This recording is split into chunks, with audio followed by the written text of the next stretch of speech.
দুনিয়ার এই জীবনে আমাদের বালা মুসিবত বিপদাপদ এবং সমস্যার কোনো শেষ নেই। বিপদাপদ ও বালা মুসিবত থেকে বাঁচার অপার্থিব কিছু পদ্ধতি আছে। সেগুলো অনুসরণ করলে বালা মুসিবত দূর হবে, বিপদাপদ দূর হবে এবং অভাব অনটন দূর হবে। যাবতীয় যত সমস্যা আছে ইনশাআল্লাহ আল্লাহ তাআলা আমাদেরকে দূর করে দেবেন। প্রিয় দিনী ভাই ও বোন, আপনার জীবনের এই সব সমস্যার জন্য নবী করিম সাল্লাল্লাহু আলাইহি সাল্লাম আমাদেরকে একটা দোয়া শিক্ষা দিয়ে গেছে। আমি আজকে এই ভিডিওতে আপনাকে সেই দোয়াটা শিখিয়ে দিব এবং কিভাবে বালা মুসিবত থেকে রক্ষা পেতে পারেন সেই বিষয়ে কিছু আমল আমি আজকে আপনাকে বলে দেব। ভিডিওটি শেষ পর্যন্ত দেখার জন্য বিশেষভাবে অনুরোধ রইল। বাংলায় আমি দোয়াটা আপনাকে শিখিয়ে দিব। তবে মনে রাখতে হবে যে দোয়া ও দাওয়া দুটি জরুরি। অপার্থিব পদ্ধতিগুলি অনুসরণ করার পাশাপাশি পার্থিব উপায় অবলম্বন গ্রহণ করাও ইসলামের বিধান। বালা মুসিবত থেকে বাঁচার অপার্থিব পদ্ধতি নিয়ে আমি একটু আলোচনা করি, তারপর আপনাকে আমি সেই দোয়াটা শিখিয়ে দিব। বেশি বেশি আল্লাহ তাআলার উপর জিকির করা, ইবাদত করা, বিপদ এলে বেশি বেশি ইবাদত বন্দেগী করা উচিত, যাতে আল্লাহর রহমত নাজিল হয় এবং তিনি দয়া পরশ হয়ে আপতিত বিপদ থেকে রক্ষা করেন। রাসূল সাল্লাল্লাহু আলাইহি সাল্লাম বলেন, সূর্য ও চন্দ্র আল্লাহর নির্দেশসমূহের দুটি নিদর্শন। কারো মৃত্যু বা জন্মের কারণে সূর্যগ্রহণ ও চন্দ্রগ্রহণ হয় না। কাজেই যখন তোমরা তা দেখবে তখন তোমরা আল্লাহর কাছে দোয়া করো, তার মহত্ব ঘোষণা করবে এবং সালাত আদায় করবে ও সদকাহ করবে। 2 নম্বরে তাহাজ্জুদ সালাত আদায় করা। আবু উমামা রাদিয়াল্লাহু তাআলা হতে বর্ণিত, রাসূল সাল্লাল্লাহু আলাইহি সাল্লাম এরশাদ করেছেন, তোমরা অবশ্যই রাতের ইবাদত করবে, কেননা তা তোমাদের পূর্ববর্তী সৎকর্ম পরায়ণগণের অভ্যাস, আল্লাহর সান্নিধ্য অর্জনের উপায়, গুনাহসমূহের কাফফারা এবং পাপকর্মের প্রতিবন্ধক। তিরমিজি শরীফের হাদিস। আমরা আমাদের এই যে জীবনের যত সমস্যা আছে অথবা যত পাপ আছে, সকল পাপের কারণেই কিন্তু আমাদের ভাগ্যের এই অবস্থা। হাদিসে এসেছে, মানুষের পাপের কারণেই সে আল্লাহর দয়া থেকে বঞ্চিত হয়। আর এই পাপ এবং গুনাহ করার সাথে সাথে আপনার উচিত আল্লাহ তাআলার কাছে তওবা করা, পানাহ চাওয়া। সেই ক্ষেত্রে তাহাজ্জুদের সময়ের দোয়ার গুরুত্ব অপরিসীম। তাহাজ্জুদের সময়টা এমন একটা সময়, আপনি এই সময়ে আল্লাহ তাআলার কাছে যদি দোয়া করেন, পরিপূর্ণ ঈমান, বিশ্বাস ও আস্থা রেখে ইনশাআল্লাহ আল্লাহ তাআলা আপনার দোয়া কবুল করে নেবেন।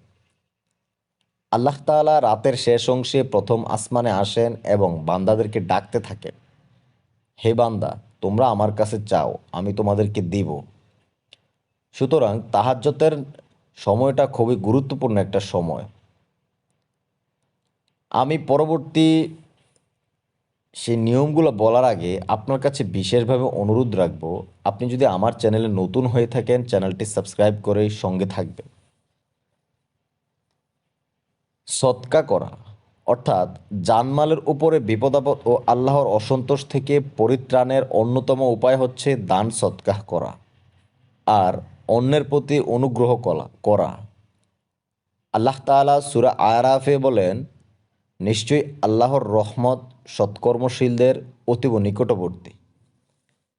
তিনি সূরা তাওবাতে আরও বলেন, বস্তুত সৎকর্মশীলদের বিরুদ্ধে কোনরূপ অভিযোগ নেই আর আল্লাহ ক্ষমাশীল ও দয়াবান। আল্লাহর কাছে বিনীতভাবে দোয়া করা, এই জায়গাটুকু খুবই গুরুত্বপূর্ণ একটা জায়গা, একটু মন দিয়ে শুনুন। আযাব, গজব ও বিপদ-আপদ থেকে রক্ষার অন্যতম উপায় হচ্ছে আল্লাহর কাছে বিনীতভাবে দোয়া করা, কাকুতি মিনতি সহকারে তার কাছে পাপ থেকে ক্ষমা চাওয়া এবং তার সন্তোষ কামনা করা। দেখেন, আমরা যখন পাপ করি পাপের পরে অথবা আমাদের যখন বিপদ আপদ আসে, তখন আমাদের উচিত খুবই মিনতি করে, খুবই সাবলীল ভাষায় নত হয়ে এবং যতটুকু সরলতা দেখাইলে একজন আপনার সকল কথাবার্তা মেনে নিবে, সকল দোয়া মেনে নিবে, ঠিক ওই রকমভাবে দোয়া করা। দোয়ার সময় নিজের সবটুকু ভুল আল্লাহ তাআলার কাছে মন খুলে বলা এবং তা থেকে পানা চাওয়া। তাহলে আল্লাহ দোয়া কবুল করবেন এবং পাপীদের ধ্বংস করবেন না। সূরা আনআমের ছোট্ট একটা আয়াত আছে, সে আয়াতের অর্থটা আমি একটু বলি। আল্লাহ তাআলা বলেন, আমরা তোমাদের আগের সম্প্রদায়সমূহের কাছে রাসূল পাঠিয়েছিলাম। অতঃপর আমরা তাদের অভাব অনটন ও রোগ ব্যাধি দ্বারা পাকড়াও করেছিলাম, যাতে কাকতি মিনতি সহ আল্লাহর প্রতি বিনীত হয়। যখন তাদের কাছে আমাদের শাস্তি এসে গেল, তখন কেন তারা বিনীত হলো না, বরং তাদের অন্তরসমূহ শক্ত হয়ে গেল এবং শয়তান তাদের কাজগুলোকে তাদের কাছে সুশোভিত করে দেখালো। তিনি সূরা আরাফে আরেকটা আয়াতে কি বলেন, এটা একটু মন দিয়ে শুনুন। তিনি আরও বলেন, কোনো জনপদে যখন আমরা কোনো নবী পাঠাই, তখন সেখানকার অধিবাসীদের নানা রকম কষ্ট ও বিপদে আক্রান্ত করি, যাতে তারা অনুগত হয়। সুতরাং এইসব বালা মুসিবত আল্লাহ তাআলার পক্ষ থেকে এসে মমিনের পরীক্ষার জন্য। ইসলামে মুসিবত বা বিপদকে আল্লাহর পক্ষ থেকে এক ধরনের পরীক্ষা হিসেবে দেখা হয়। মুসিবত থেকে মুক্তি পাওয়ার জন্য আমাদের অবশ্যই আল্লাহর উপর পরিপূর্ণ বিশ্বাস রাখতে হবে, তওবা ও ইস্তেগফার করতে হবে, দোয়া ও ইবাদত করতে হবে এবং ধৈর্য ধারণ করতে হবে। এইসব উপায় অনুসরণ করে একজন মুসলিম মুসিবত থেকে মুক্তি পেতে পারে এবং তার ঈমানের দৃষ্টি বৃদ্ধি পায়। সুতরাং বালা মুসিবতের আসলে আল্লাহ তাআলার প্রতি পরিপূর্ণ বিশ্বাস রেখে আমল করে যাবেন, পানাহ চেয়ে যাবেন, দোয়া দুরূদ পড়ে যাবেন। সেই দোয়াটা কি, আমি সেই দোয়াটাতে চলে যাচ্ছি, দেখতে থাকুন।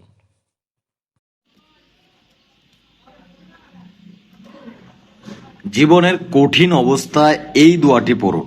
অর্থাৎ আপনার জীবন আর চলতেছে না, আপনি খুবই বিপদে আছেন, ছোট্ট দোয়াটা পড়েন। দোয়াটা কি? আল্লাহুম্মা গফিরলি ওয়ারহামনি ওয়ালহিকনি বিরফিকিল আলা।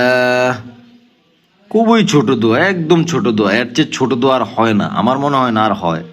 পড়েন তো আমার সাথে সাথে একবার পড়েন তো। আল্লাহুম্মা গফিরলি ওয়ারহামনি ওয়ালহিকনি